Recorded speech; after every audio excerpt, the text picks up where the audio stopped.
Hello everyone, आज date है 21 फरवरी 2022 और द हिंदू न्यूज एनालिसिस में आपका स्वागत है। इस वीडियो में हम द हिंदू की इंपॉर्टेंट न्यूज़ को एग्जाम के पॉइंट ऑफ व्यू से डिस्कस करेंगे। नीचे डिस्क्रिप्शन बॉक्स में Telegram channel Volcano IAS Academy का लिंक दिया हुआ है। आप Telegram channel Volcano IAS Academy के साथ में जुड़ सकते हैं। वहाँ पर हर exam means UPSC, state PSC and other exams के पॉइंट ऑफ व्यू से काफ़ी इंपॉर्टेंट इन्फॉर्मेशन आप सभी के साथ में शेयर की जाती है। तो चलो स्टार्ट करते हैं। वीडियो को स्टार्ट करेंगे एक ज्योग्राफिकल मैप क्वेश्चन के साथ में। और आज आपका क्वेश्चन ये है कि माही रिवर को आपको मैप में व्यू करना है, फिर इससे रिलेटेड हर इंपॉर्टेंट फैक्ट्स को एंड इन्फॉर्मेशन को कमेंट बॉक्स में टाइप करना है। कल हमने आपसे क्वेश्चन पूछा था नर्मदा रिवर को लेकर के, तो नर्मदा रिवर को अगर हम मैप में व्यू करें तो अमरकंटक प्लेट्यू से नर्मदा रिवर का ओरिजिन होता है। इसके बाद में अगर हम डिस्कशन करें इसकी लेंथ की, तो ओवरऑल 5th लॉन्गेस्ट रिवर के रूप में सिचुएटेड है नर्मदा रिवर। लेकिन वेस्ट फ्लोइंग रिवर में अगर हम कंपैरिजन करें तो सबसे लॉन्गेस्ट रिवर के रूप में सिचुएटेड है। नर्मदा रिवर जो है वो नॉर्थ इंडिया और साउथ इंडिया के बीच में एक ट्रेडिशनल लाइन बनाने का काम करती है। इसके अलावा अगर हम देखें तो नर्मदा रिवर जो है वो मध्य प्रदेश और गुजरात स्टेट के लिए इसको लाइफलाइन बोला जाता है इन दोनों स्टेट्स का, क्योंकि वहाँ पर जितने भी डेवलपमेंट प्रोजेक्ट्स हैं उसमें काफ़ी ह्यूज कंट्रीब्यूशन है नर्मदा रिवर का। तो यहाँ से ओरिजिन होने के बाद में उसके बाद में गल्फ ऑफ खंबात जो अरेबियन सी का एक पार्ट है उसमें जाकर के अपने वाटर को डिस्चार्ज करती है नर्मदा रिवर। द हिंदू का अगर हम डिस्कशन करें तो सबसे फ्रंट पेज पर जो इम्पोर्टेंट न्यूज़ है वो रशिया और यूक्रेन इशू को लेकर के है। प्रेजेंट टाइम में इशू ये चल रहा है, अगर आप मैप में व्यू करोगे ये बेलारूस कंट्री है। ये जो बेलारूस कंट्री है यहाँ पर रशिया के जो ट्रूप्स हैं वो कुछ मिलिट्री ड्रिल्स कर रहे हैं। कुछ टाइम पहले हमने इस न्यूज़ को डिस्कस किया था कि ये जो बॉर्डर रीजन है यूक्रेन के साथ में ईस्टर्न पार्ट पर, वहाँ पर रशिया के ट्रूप्स लगभग यहाँ पर एक तरीके से डिप्लॉय कर रखा था। लेकिन टाइम के साथ में लास्ट वीक हमने डिस्कस किया कि यहाँ से जो ट्रूप्स है उनको रशिया ने यहाँ से पुल बैक कर लिया। रशिया ने अपनी तरफ से स्टेटमेंट दिया कि हमने पहले भी यहाँ पर मिलिट्री को इसीलिए डिप्लॉय कर रखा था क्योंकि कुछ मिलिट्री एक्सरसाइजेज हम यहाँ पर कंडक्ट करवा रहे थे। जैसे ही मिलिट्री एक्सरसाइजेस कंडक्ट करवाई गई, कंप्लीट हुई, हमने हमारी जो ट्रूप्स है, हमारी जो मिलिट्री है उनको पुल बैक कर लिया। लेकिन प्रेजेंट टाइम में बेलारूस में दोबारा से मिलिट्री ड्रिल्स चल रहे हैं। तो यहाँ पर US country, European country, NATO organisation, इन सभी को ये वरी है कि बेलारूस का यूज़ करते हुए रशिया कंट्री जो है वो यूक्रेन के ऊपर अटैक कर सकता है। लेकिन इस इशू को लेकर के भी रशिया के बीच में और यहाँ पर अगर हम डिस्कस करें इमैनुअल मैक्रोन जो फ्रांस के प्रेसिडेंट है उनके बीच में डिस्कशन हुआ। टेलीफोनिक कन्वर्सेशन दोनों के बीच में होता है और दोनों जो कंट्री हैं उनके बीच में डिसाइड होता है कि जल्दी वो सीज फायर को लेकर के वर्क करेंगे और उसके लिए वो एग्री भी हुए हैं।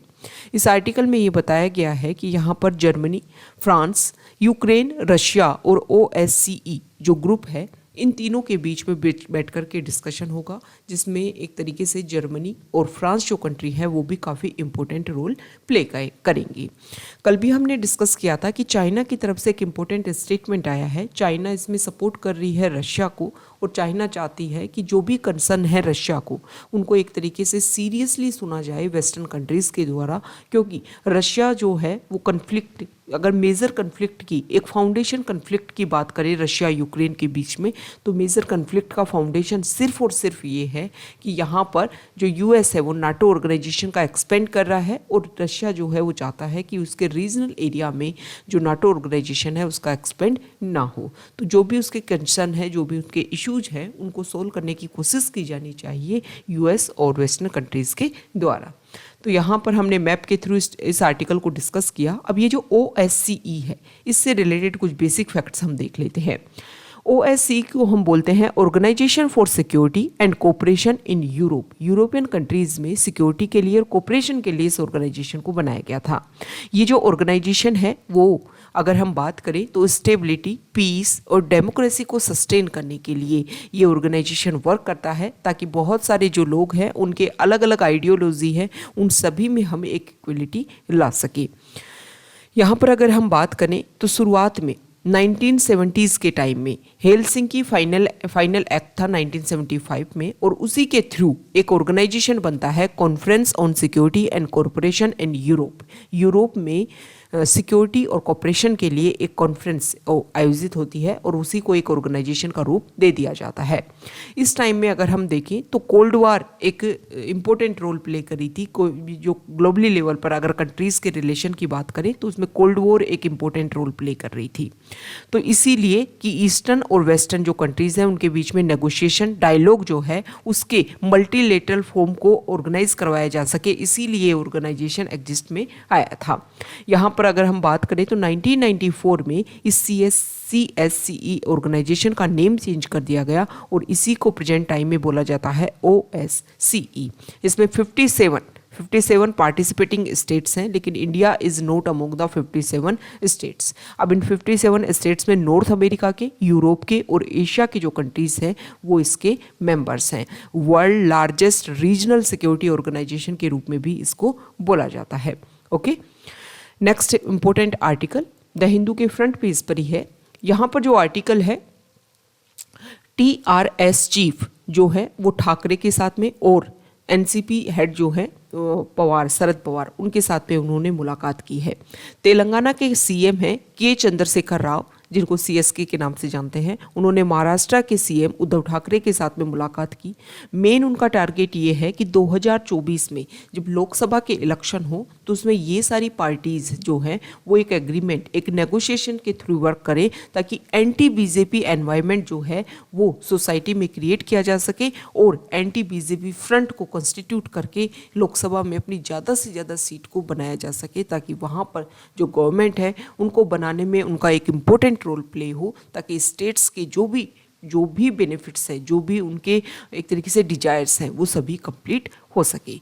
तो यहाँ पर ये सारी जो एंटी BJP फ्रंट है वो आपस में मिलने की कोशिश कर रहे हैं। कुछ टाइम पहले हमने डिस्कस किया था कि DMK और वेस्ट बंगाल के जो चीफ मिनिस्टर हैं उनके बीच में भी डिस्कशन हुआ है। उस टाइम तेलंगाना के चीफ मिनिस्टर के साथ में भी डिस्कशन हुआ था कि हम सारे आपस में मिलते हैं, डिस्कशन किया जा सकता है कि स्टेट को सेंटर के साथ में रिलेशन मेंटेन करने में किन किन पॉइंट्स के ऊपर इशू आ रहा है और उन्हीं पॉइंट्स को सॉल्व करने की हम कोशिश कर सकते हैं। और इसको लेकर के जब सारे स्टेट जो एक तरीके से एंटी BJP मतलब सेंट्रल गवर्नमेंट के खिलाफ हैं, तो जब सारी अपनी बात रखेंगे तो सेंट्रल गवर्नमेंट उन सारे पॉइंट्स के ऊपर कुछ ना कुछ सॉल्यूशन देने की कोशिश की जाएगी। यहाँ पर आपको एक जनरल अवेयरनेस के लिए पता होना चाहिए कि नेशनलिस्ट कांग्रेस पार्टी के चीफ हैं शरद पवार, और ये जो तेलंगाना जो चीफ मिनिस्टर हैं उनकी जो पार्टी है उसको अगर हम तेलंगाना राष्ट्र समिति जो है उसके प्रेसिडेंट है मिस्टर राव। तो ये जो पार्टीज़ हैं इनके नेम आपको एक जनरल अवेयरनेस के लिए पता होना चाहिए कि कौन सा पर्सन जो है वो कौन सी पार्टी से बिलोंग करता है।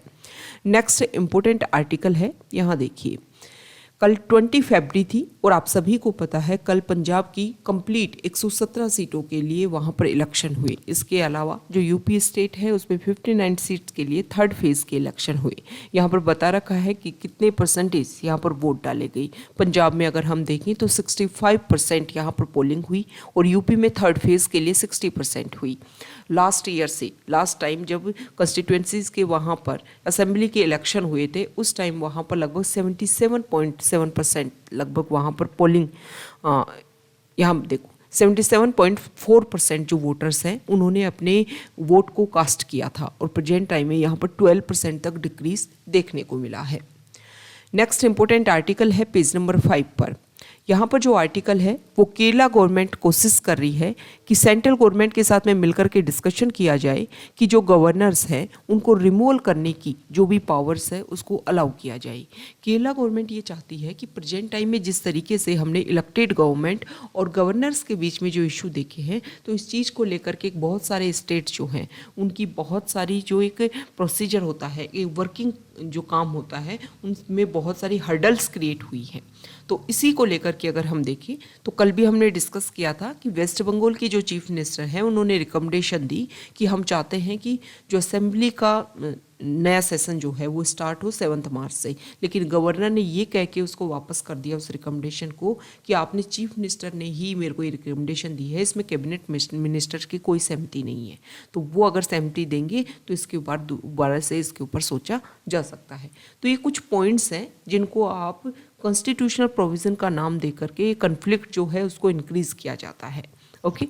अब यहाँ पर जो केरला गवर्नमेंट है वो ये चाह रही है कि प्रेजेंट टाइम में जो गवर्नर है, आप सभी को पता है कॉन्स्टिट्यूशनल पोस्ट है, तो इस कॉन्स्टिट्यूशनल पोस्ट को कुछ स्टेचुरी पोस्ट भी दी जाती है, जैसे कि चांसलर की पोस्ट। ऐसे जो है मतलब इनडायरेक्टली जो गवर्नर वो चांसलर, तो इस तरीके की जो चीज़ें हैं वो कि उनको जैसे government suggested that the centre diverse the governor of statutory post including the chancellor. मतलब इस तरीके की जो पोस्ट है उनको गवर्न करना, उनको अपॉइंट करना, जो भी पावर्स है वो डाइल्यूट की जाए, क्योंकि वो तो एक कॉन्स्टिट्यूशनल पोस्ट है। इसके अलावा अगर हम बात करें तो यहाँ पर एक गवर्नर जो है उसको डिस्क्वालीफाई किया जाए अगर कुछ हर्डल्स क्रिएट की जा रही है। लॉ मेकर्स को अगर ऐसे लगता है कि कुछ कॉन्स्टिट्यूशनल बेसिस पर कुछ इम्पीच किया जा रहा है गवर्नर के द्वारा, तो लेजिस्लेचर को पावर दी जानी चाहिए कि वो अपनी तरफ से यहाँ पर कोशिश कर सके और उसको इम्पीच किया जा सके। मतलब गवर्नर का इम्पीचमेंट जो है उसको डिसाइड किया जाए। इसके अलावा सेंटर को लिमिट डिसाइड करनी चाहिए कि गवर्नर की लेजिस्लेटिव मैटर्स के ऊपर जो डिस्क्रिशनरी पावर्स हैं उनके ऊपर उसकी लिमिट फिक्स की जानी चाहिए, ताकि इलेक्टेड गवर्नमेंट और गवर्नर के बीच में जो इशू हैं उनको हम सोल्व कर सके। नेक्स्ट इंपॉर्टेंट आर्टिकल है पेज नंबर 6 पर। यहाँ पर आज 21 फरवरी है और यहाँ आज सभी को पता है कि यहाँ देखिए, हाँ, मदर लैंग्वेज डे जो है आज सेलिब्रेट किया जाता है, इंटरनेशनल मदर लैंग्वेज डे। तो 2022 का जो मदर लैंग्वेज डे है वो आज सेलिब्रेट किया जाएगा।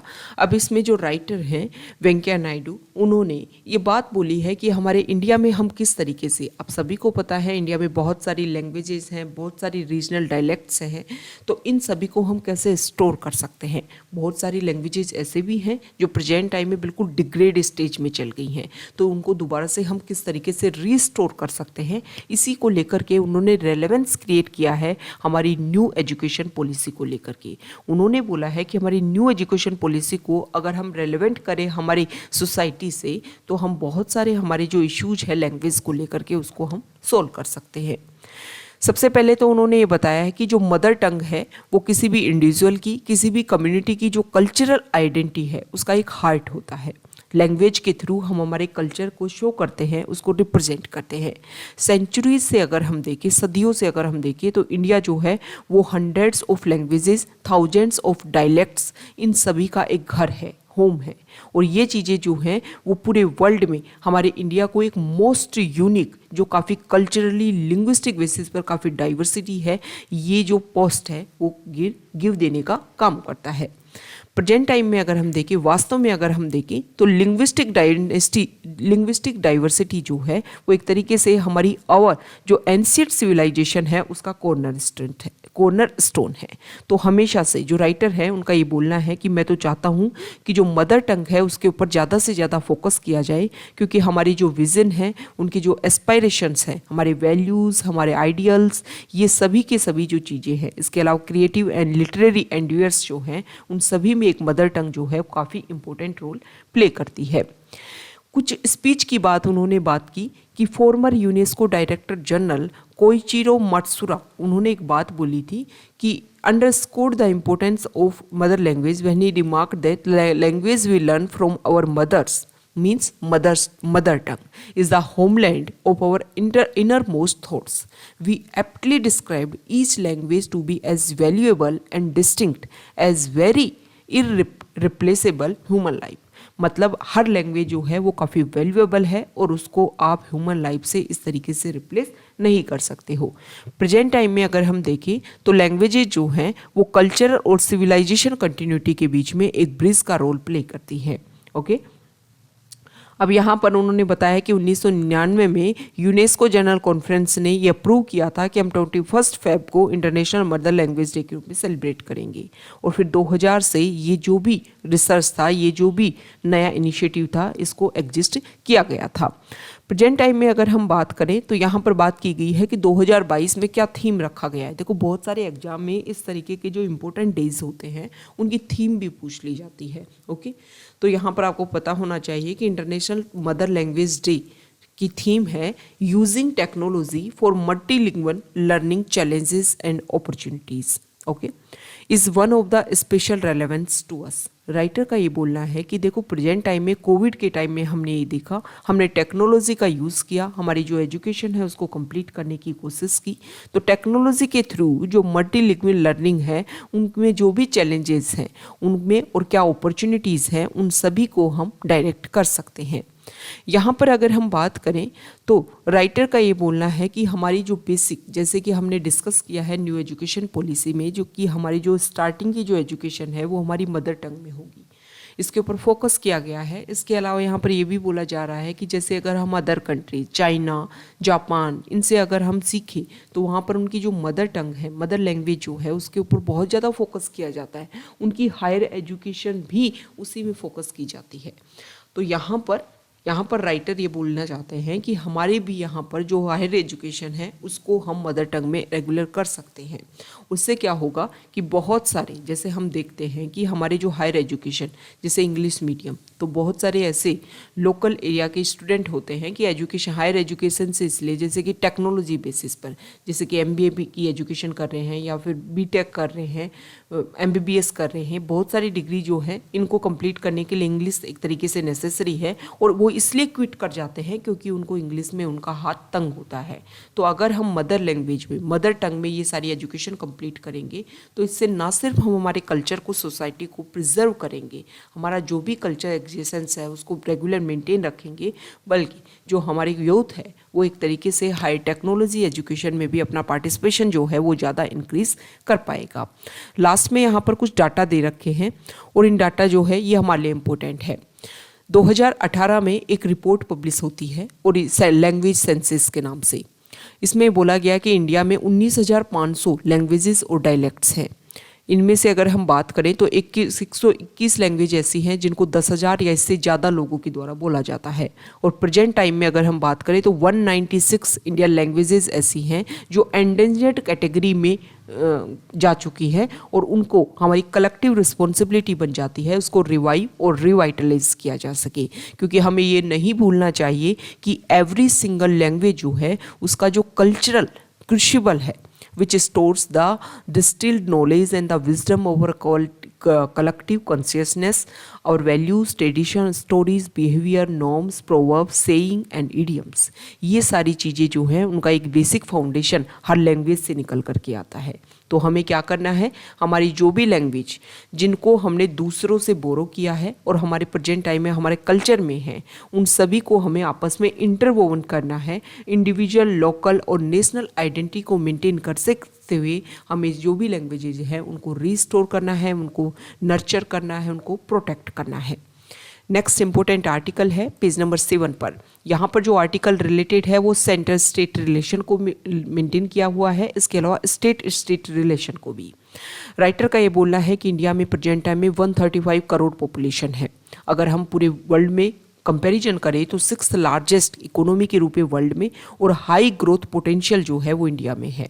लेकिन इसकी जो ग्रोथ पोटेंशियल है उसको हम इस तरीके से, जो प्रेजेंट टाइम में जो प्रोसीजर चल रहा है उस तरीके से तो हम बिल्कुल अचीव नहीं कर सकते।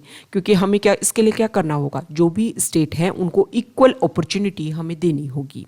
अब यहाँ पर बात की गई है, राइटर ये बोलते हैं कि कुछ स्टेट ऐसे हैं जो लो इनकम स्टेट हैं, क्योंकि बहुत सारे फ्रंट्स के ऊपर वो डिप्राइव्ड है।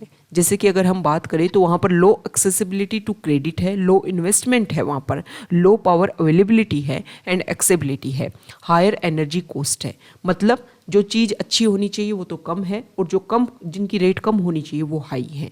इसके अलावा हाई इनकम रेट्स की अगर हम बात करें तो वहाँ इनको उनका इंडस्ट्री में अच्छा शेयर है, कॉमर्स अच्छा होता है वहाँ से। इसके अलावा बहुत सारे फ्रंट्स के ऊपर उनके कोई भी डिप्रेशन देखने को नहीं मिलता है। हाई इनकम स्टेट्स की बात की गई है 6 की, महाराष्ट्र, तमिलनाडु, गुजरात, कर्नाटक, आंध्र प्रदेश एंड तेलंगाना। ये जो स्टेट है इनमें 56.4% टोटल फैक्ट्रीज का इतना परसेंट इन स्टेट्स में है, और 54.3% जो है वो पूरी कंट्री की जो वैल्यू है उतना इन स्टेट्स में काउंट होता है। इसके अलावा इनकी पॉपुलेशन में अगर इनका शेयर देखें तो 32.3%। अमोंग अदर रीजन्स की अगर हम बात करें तो यहाँ पर higher credit and financial accessibility है, 55% of total institutional credit and 56% of total industrial credit went to these 5 higher income states को। At the credit deposit a ratio on the other hand, ये है 6 low income state, Bihar, Jharkhand, UP, MP, Orissa, Rajasthan. यहाँ पर अगर हम बात करें तो इंस्टीट्यूशनल क्रेडिट पूरे ओवरऑल इंडिया में देखें तो 15% का ही इन स्टेट्स में एक्सेस है और 5% ऑफ टोटल इंडस्ट्रियल क्रेडिट, मतलब देखो यहाँ पर इंडस्ट्री कितनी कम है। इसके अलावा पॉपुलेशन में अगर इनका शेयर देखें तो 43% है। ओके, तो ये कुछ स्टेट्स हैं जहाँ पॉपुलेशन ज़्यादा है लेकिन इंडस्ट्री का क्या है, अवेलेबिलिटी कम है। अभी हमने देखा कि हरियाणा में सिक्योर किया गया 75% प्राइवेट सेक्टर में जॉब को। तो इस तरीके से ये जो अदर स्टेट जहाँ पॉपुलेशन ज़्यादा है लेकिन इंडस्ट्री की अवेलेबिलिटी कम है, तो इन स्टेट की पॉपुलेशन क्या करेगी, तो माइग्रेट ही करेगी। और माइग्रेट को हम काउंटर कर रहे हो डोमिसाइल बेसिस रिजर्वेशन दे करके, तो ये चीज़ें तो आने वाले टाइम में इशू क्रिएट करेंगी। यहाँ पर ये बताया गया है कि आत्मनिर्भर भारत का जो पैकेज है वो भी हायर इनकम स्टेट्स की तरफ ज़्यादा जा रहा है।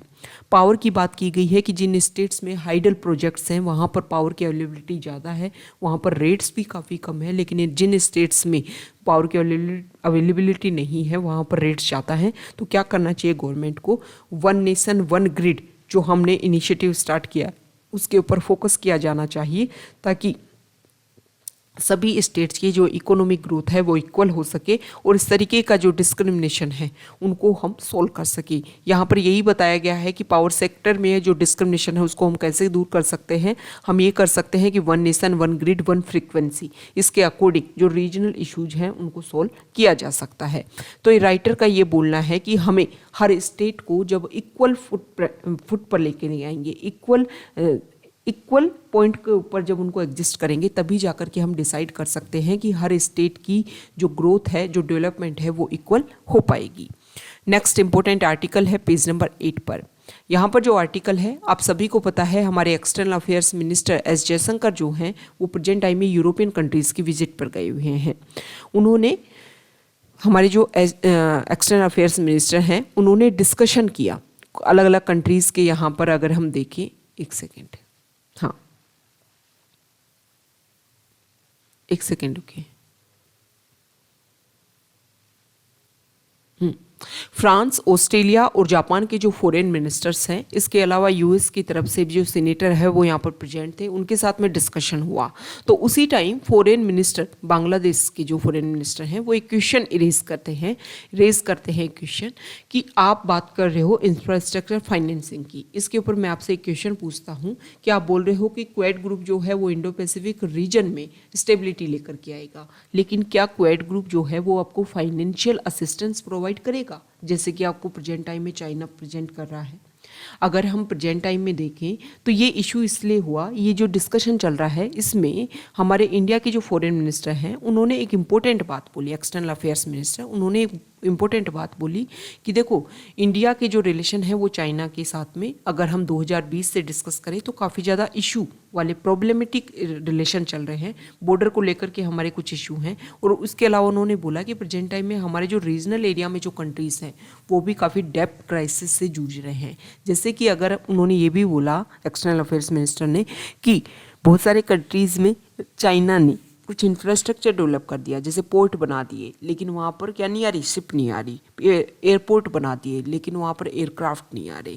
तो ये कुछ इशू हैं कि उन्होंने पैसा दिया और एक तरीके से अब उन सारी चीज़ों को अपने अंडर कर लिया। जैसे कि अगर हम बात करें तो यहाँ पर जो श्रीलंका है उसमें अगर हम बात करें तो हम्बनटोटा पोर्ट बनाया गया, श्रीलंका ने पैसा लिया, चाइना ने पैसा दिया और उन्होंने बना लिया, लेकिन एक टाइम के बाद में चाइना बोलने लगा कि हमारा मनी जो है आप हमें वापस करो। अब श्रीलंका के पास में मनी नहीं था तो उन्होंने हम्बनटोटा पोर्ट को 99 ईयर के लिए क्या कर दिया, चाइनीज़ कंपनी को दे दिया कि आप अपना जो मनी है वो इस तरीके से क्या कर सकते हो, इसको रिगेन कर सकते हो। तो इस तरीके से चाइना अपनी डेप्थ पॉलिसी के तहत क्या कर रहा है कि इंडो पैसिफिक वाले एरिया में जो भी स्मॉल कंट्रीज़ हैं उनको मनी दे रहा है। क्योंकि हम देख रहे हैं कि यहाँ पर बांग्लादेश के जो मिनिस्टर हैं उन्होंने एक इम्पोर्टेंट बात बोली कि हमारे ऊपर IMF, वर्ल्ड बैंक, ADB इन सभी का लोन है। इसके अलावा हम वो भी कोशिश कर रहे हैं कि जो अदर कंट्रीज़ हमें देने की कोशिश कर रहे हैं। तो चाइना प्रेजेंट टाइम में एक जो है वो अपनी एक झोली भर करके खड़ा है कि कोई भी और मनी लेकर के जाओ, फिर उसके बाद में वहाँ के जो भी इंफ्रास्ट्रक्चर डेवलपमेंट में इंपॉर्टेंट रोल प्ले करता है, फिर वो मनी दे नहीं पाते तो उस कंट्री को अपने अंडर करने की कोशिश कर रहा है। इसी तरीके का इशू अभी हमने श्रीलंका में देख रहे हैं क्राइसिस के रूप में, और यहाँ पर बांग्लादेश जो है वो बोल रहे हैं कि हमारे यहाँ पर इंफ्रास्ट्रक्चर डेवलपमेंट हमें करना है, क्योंकि पॉपुलेशन को इंफ्रास्ट्रक्चर डेवलपमेंट चाहिए। उसके लिए हम क्या कर रहे हैं कि जो अदर कंट्रीज़ हैं उनके साथ में हम जितना भी मनी बन पा रहा है उन सभी को हम लेने की कोशिश कर रहे हैं। ओके, तो ये चीज़ें जो हैं वो चाइना के जो भी टारगेट्स है, जो भी इंटरेस्ट हैं, उनको कंप्लीट करने की कोशिश कर रहे हैं, क्योंकि इन कंट्रीज़ को मनी चाहिए, चाइना के पास मनी है, और इससे जो इशू है वो और ज़्यादा क्रिएट हो रहा है। नेक्स्ट इंपॉर्टेंट आर्टिकल जो है वो यहाँ देखिए। देखो, अभी प्रेस इंफॉर्मेशन ब्यूरो ने कुछ इंपॉर्टेंट गाइडलाइंस रिलीज़ की कि यहाँ पर जो सेंट्रल मीडिया एक्रीडिशन जो गाइडलाइंस हैं उनको लेकर के, तो एडिटर्स गिल्ड ऑफ इंडिया ने ये बोला है कि आपने जो भी नई गाइडलाइंस रिलीज़ की है इनको आपको विड्रॉ करना चाहिए। नेक्स्ट इंपॉर्टेंट आर्टिकल, हमारे जो पीएम हैं उन्होंने अरुणाचल प्रदेश को 50 ईयर्स कंप्लीट हो गए हैं, उनको एक यूटी के रूप में डिक्लेयर, मतलब अरुणाचल प्रदेश जो नाम दिए हुए उनको 50 ईयर्स कंप्लीट हो गए। इसके अलावा अगर हम एक स्टेटहुड की बात करें तो 36 ईयर उनको कंप्लीट हो गए हैं। यहाँ पर ये जो आर्टिकल है इसमें ये बताया गया है कि हमारे प्राइम मिनिस्टर ने जो वहाँ की गवर्नमेंट जो रेगुलर वर्क कर रही है अरुणाचल प्रदेश में, जो डेवलपमेंट को स्पीड अप करने के लिए वहाँ पर अनप्रेसिडेंटेड जो वर्क किए जा रहे हैं उसको लेकर के हमारे प्राइम मिनिस्टर ने प्रेस किया। ये बोला कि गवर्नमेंट जो है वो बहुत अच्छे से वहाँ पर सिक्योर करने की कोशिश कर रही है, और जो हमारा ईस्ट एशिया का अगर हम बात करें तो मेजर गेटवे के रूप में रोल प्ले करता है अरुणाचल प्रदेश। ओके, तो गवर्नमेंट जो है वो फोकस कर रही है कि जो जिस तरीके से वो इतने सालों से regular as a independent state के रूप में रेगुलर बनता आ रहा है वो सारी चीज़ें कंप्लीट हो सके। आप सभी को पता है 1972 में अरुणाचल प्रदेश जो नेम है वो एज ए यूनियन टेरिटरी के रूप में डिक्लेयर किया गया। उसके बाद में 1987 में गोवा और मिजोरम यूटी के साथ में इन अरुणाचल प्रदेश को भी हमारे इंडिया का एक इंडिपेंडेंट स्टेट के रूप में डिक्लेयर किया गया था। तो ये कुछ चीज़ है जो हमारे इस तरीके से अभी प्रेजेंट टाइम में हमने बहुत सारे स्टेट्स के हम रेगुलर देखते रहते हैं कि उनका जो स्टेटहुड डे है ये इस दिन है। तो आपको कंप्लीट किस तरीके से प्रेजेंट टाइम में हमारे इंडिया में कितने स्टेट है, यूटीज़ है, ये आपको कंप्लीट क्लियर होना चाहिए, और किस किस सीरीज में बनकर के स्टेट एग्जिस्टेंस में आए हैं वो सारी चीज़ें आपको क्लियर होनी चाहिए। ओके, आपका क्वेश्चन वैसे ये है कि आज प्रेजेंट टाइम में इंडिया में कितने कंप्लीट स्टेट हैं और कितने यूटीज़ हैं, इनके नेम आपको कॉमेंट बॉक्स में बताने हैं। नेक्स्ट इंपॉर्टेंट आर्टिकल, यहाँ पर जो आर्टिकल है उसमें ये बताया गया है कि देखो राज्यसभा में एक रिपोर्ट सबमिट की गई, कुछ डाटा सबमिट की गई। क्वेश्चन पूछा गया था कि हम आपने एक्सेसिबल इंडिया एक कैंपेन चलाया था 2015 से, जिसमें एक कोशिश की थी कि हमारी जितनी भी गवर्नमेंट बिल्डिंग्स हैं, जितने भी गवर्नमेंट ट्रांसपोर्ट व्हीकल्स हैं, उसमें हमारे डिसेबल्ड पर्सनस के लिए उनको ईजिली एक्सेसिबल करेंगे। लेकिन जितना टारगेट रखा गया था उसको अभी तक हम कंप्लीट नहीं कर पाए हैं। यहाँ पर social justice and empowerment ministry ने राज्यसभा में रिस्पॉन्स दिया है। एक क्वेश्चन उनसे पूछा गया था तो उन्होंने बोला गया है कि गवर्नमेंट की जो बिल्डिंग्स हैं उसमें 48.5% को ही हमने एक्सेसिबल बनाया है, टारगेट हमने रखा था 50% का। इसके अलावा और भी हमारे जो व्हीकल्स हैं उनकी अगर हम बात करें तो 8% पब्लिक बसेज जो हैं वो ही डिसेबल्ड पर्सन के लिए ईजिली एक्सेसिबल है। तो ये जो भी हमारा कैंपेन है वो अभी 2022 में कंप्लीट होने वाला है। इसको पहले 2020 में कंप्लीट होने वाला था, लेकिन फिर इसको 2 साल के लिए एक्सटेंड कर दिया गया। और तो ये जो चीज़ें हैं जो हमने टारगेट लिए उनको हम कंप्लीट नहीं कर पाए, इससे जो सोसाइटी में उनका एक इम्पोर्टेंट रोल हो सकता है, एक इजीली वो एक्सेसिबल हो सकते हैं हर चीज़ के लिए, उनके लिए काफ़ी ज़्यादा एक प्रॉब्लमेटिक इशू है। इसके अलावा जो गवर्नमेंट साइट्स हैं उनको भी डिसेबल्ड पर्सन के लिए इजीली एक्सेस किया जा सके, इसके लिए भी काम किया गया था, लेकिन उन टारगेट्स को भी हम अचीव नहीं कर पाए हैं। यहाँ पर रिपोर्ट है कि लेप्रोसी जो डिटेक्शन जो है वो पेंडेमिक के दौरान काफ़ी ज़्यादा फेल हुआ। यहाँ पर अभी हमने पहले भी डिस्कस किया है कि पेंडेमिक के दौरान जो अदर डिजीज़ है उनके ऊपर फोकस नहीं किया गया, जिसके कारण से अगर हम देखें तो उनके जो भी उनके पेशेंट हैं उनकी संख्या काफ़ी ज़्यादा इंक्रीज हो गई है। नेक्स्ट इंपॉर्टेंट आर्टिकल है फॉरेन पेज पर। यहाँ पर जो फर्स्ट आर्टिकल है इसको हम पहले ही डिस्कस कर चुके हैं, रशिया बेलारूस में जो मिलिट्री ड्रिल्स चल रहा है उसको लेकर के कि नाटो को क्या कंसर्न है इन चीज़ को लेकर के। यहाँ पर जो आर्टिकल है वो ईरान के जो एमपी है उन्होंने न्यूक्लियर डील को लेकर के कुछ कंडीशन सेट करने की बात बोली है। ये जो राइटर का ये बोलना है कि देखो आर्टिकल में ये बोला गया है कि ईरान के एमपी ने बोला है कि 2015 में भी एग्रीमेंट हुआ था उस टाइम भी इसी तरीके से डिस्कशन किया गया था, हर पॉइंट के ऊपर हम फोकस हुए थे, एग्रीमेंट किया गया था, लेकिन बाद में यूएस ने यहाँ से अपने आप को पीछे कर लिया। अभी प्रेजेंट टाइम में फिर से एग्रीमेंट साइन होगा, लेकिन हम चाहते हैं कि यहाँ पर कुछ रिस्ट्रिक्शंस लगाई जाएं कि इस तरीके से कोई भी कंट्री जो है वो इस नेगोशिएशन से, इस एग्रीमेंट से अपने आप को पीछे नहीं हटाएगा। आज जो भी आपको इम्प्लीमेंटेशन करने हैं, जो भी टारगेट सेट करने हैं, वो आज ही आप सेट कीजिए। ये नहीं हो कि कल के दिन जो चीज़ें हैं वो ज़्यादा प्रॉब्लमेटिक क्रिएट हो। तो इसको लेकर के उन्होंने अपना जो उनका पार्लियामेंट है उसमें एक कोशिश की है और मेजोरिटी से इसको पास करने की कोशिश की है कि ये जो एग्रीमेंट है ये तभी साइन होगा जब कुछ रिस्ट्रिक्शन जो है वो यहाँ पर लगाए जाएंगे, क्योंकि हम नहीं चाहते कि दोबारा से आप पुल बैक करो, फिर हमारे पास ऊपर कुछ सैंक्शंस लगाए जाएं और जो ईरान कंट्री है वो इससे काफ़ी ज़्यादा इफेक्ट हुआ है। तो JCPOA एग्रीमेंट की यहाँ पर बात की गई है। इसके बारे में अगर हम बेसिक फैक्ट्स देखें तो यहाँ पर देख लीजिए, 2015 में इस एग्रीमेंट को साइन किया गया था। ओके, इस एग्रीमेंट में ये डिसाइड किया गया था कि जो ईरान जो कंट्री है वो क्या करेगा, अपने यहाँ पर जो भी चीज़ें हैं जैसे सेंट्रीफ्यूजेस हैं, एनरिच्ड यूरेनियम है, हैवी वाटर है, इन सभी का जो भी स्टोर यहाँ पर है ईरान में उसको कट किया जाएगा, क्योंकि ये सारी चीज़ें जो हैं वो न्यूक्लियर वेपन्स बनाने के एक इम्पोर्टेंट कंपोनेंट है। तो इन सभी को हमें रेगुलेट करना है और इसी के लिए न्यूक्लियर डील साइन हुई थी। अगर यहाँ पर ये न्यूक्लियर डील प्रेजेंट टाइम में साइन होती है तो इंडिया के लिए काफ़ी ज़्यादा बेनिफिशियल होगा, क्योंकि ईरान के बहुत सारे जो पोर्ट हैं वो दोबारा से रीजनल कनेक्टिविटी के बेसिस पर दोबारा से ओपन हो सकेंगे। इंडिया जो है वो चाइना को काउंटर कर सकेगा, क्योंकि पाकिस्तान में ग्वादर पोर्ट को डेवलप किया है चाइना ने, तो वहाँ पर उनको काउंटर किया जा सकेगा इंडिया के द्वारा। इसके अलावा यूएस और ईरान के साथ में बैलेंस जो हमारे रिलेशन है वो दोबारा से रिस्टोर भी हो पाएंगी। और यहाँ पर इन रिस्टोर जो हमारे रिलेशंस हैं इनका फ़ायदा मिलेगा हमें ऑयल प्राइसेस के रूप में, क्योंकि क्रूड ऑयल का एक तरीके से जो हम अदर कंट्रीज से प्रेजेंट टाइम में इंपोर्ट कर रहे हैं वो चीज़ें जो हैं वो हमें ईरान से इजीली अवेलेबल हो पाएंगी। एक आर्टिकल और था, एक आर्टिकल में ये डिस्कस किया गया है कि इंडस वाटर ट्रीटी को लेकर के प्रेजेंट टाइम में पाकिस्तान नेक्स्ट मंथ जो है पाकिस्तान और इंडिया के जो डिस्कशन होगा, पहली बार इसमें ये बोला गया है कि जो वीमेन है वो भी इसमें पार्टिसिपेट करेंगी। इंडिया की तरफ से जो डेलीगेशन जाएगा उसमें इंडिया में वीमेन का पार्टिसिपेशन भी रहेगा। तो इंडस वाटर ट्रीटी क्या है इसको लेकर के हम डिस्कस कर लेते हैं।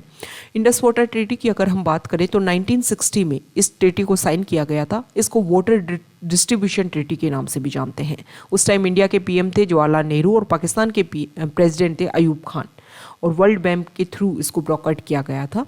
यहाँ पर आप सभी को पता है कि यहाँ पर कुछ रिवर्स हैं, जैसे कि इंडस, झेलम, चेनाब, रावी, ब्यास, सतलज, इन 6 रिवर के बीच में वाटर डिस्ट्रीब्यूशन डिसाइड किया गया था, जिसमें इंडिया के लिए रावी, ब्यास और सतलुज रिवर का जो वाटर है वो अवेलेबल करवाया गया था, और पाकिस्तान के लिए इंडस, झेलम और चेनाब।